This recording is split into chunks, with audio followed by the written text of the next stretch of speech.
আসসালামু আলাইকুম, শুভ সকাল, শুভ দিন। Young is power.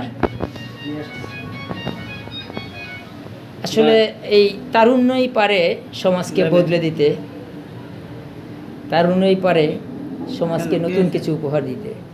তাই এই সকালবেলা একজন সিজারিয়ান মাকে রক্ত দিয়ে সহযোগিতা করার জন্য ছুটে এসেছে আমাদের প্রিয় ভাই। তার 12তম ও পজিটিভ লাল ভালোবাসা দানে আসুন করি রক্তদান, আসুন রোগী বাঁচুক প্রাণ। এই স্লোগানকে সামনে রেখে আমাদের প্রিয় ভাই ছুটে এসেছে। উনি এর আগেও 11 বার রক্ত দিয়েছে। অনেকেই হয়তো ভাবেন যে রক্ত দিলে কোনো ক্ষতি হয় কিনা, কোনো সমস্যা হয় কিনা। তাই আমি আমার এই ভাইয়ের প্রিভিয়াস এক্সপিরিয়েন্স থেকে আপনাদের সাথে একটু শেয়ারিং করতে চাই যে আসলে রক্ত দিলে কি কি সমস্যার সম্মুখীন হয়। ভাই, এর আগে যে 11 বার রক্ত দিয়েছেন, কোনো সমস্যা আছে? রক্ত দিলে কোনো সমস্যা হয় না। আচ্ছা, আজকে রক্ত দিচ্ছেন, কোনো সমস্যা লাগছে না? আগামীতেও কি আরো রক্ত দেওয়ার ইচ্ছা আছে? অবশ্যই। কেন এই বারবার এই ইচ্ছাটা আপনার ভিতর জাগে কেন? মানুষের বিপদের সময় পাশে দাঁড়ানো তো মানুষের ধর্ম। মানুষের বিপদে পাশে দাঁড়াইতে পারলে নিজের ভাগ্যবান মনে হয়। ধন্যবাদ। এই ভাই আসলে এই 12তম বার তার লাল ভালোবাসা দান করছে। উনি আগামীতেও রক্ত দিতে চায়, একবার দুইবার নয়, শতবার রক্ত দেওয়ার ইচ্ছা আছে।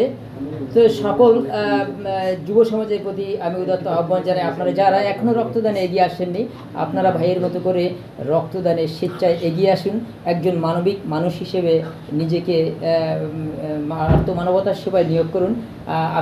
আমি এগিয়ে আসলে ভালো থাকবে সমাজ, এগিয়ে যাবে বাংলাদেশ, ভালো থাকবে অসুস্থ মুমূর্ষু অসহায় মানুষগুলো। সকলের প্রতি দৃষ্টি আকর্ষণ করছি। ছবিটা কোনো মডেলিংয়ের জন্য করা নয়।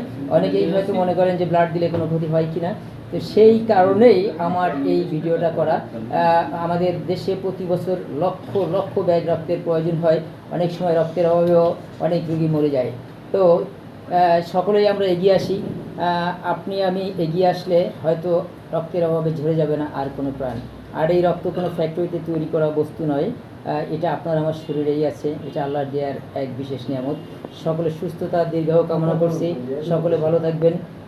সকলের সুস্থতা ও দীর্ঘায়ু কামনা করে একটা নতুন বাংলাদেশ, সম্প্রীতি, শান্তি ও ভালোবাসার বাংলাদেশ কামনা করে আজকের মতো লাইভ থেকে বিদায় নিচ্ছি। আসসালামু আলাইকুম ওয়া রাহমাতুল্লাহ।